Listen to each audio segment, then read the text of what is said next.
আমি যারে বাসি ভালো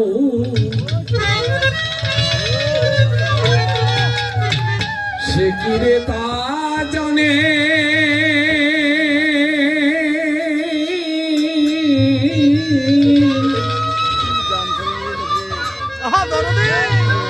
জানলে পরে আমন করে ব্যথা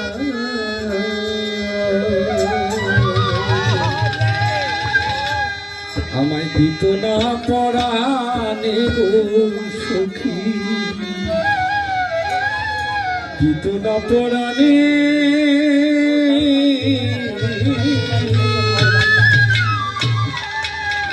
আসলে যত দুঃখই তুমি দাও তোমার এই দুঃখের মধ্যে যে রহমত আছে এটা কেউ না বুঝলে আমি পাগল বুঝি।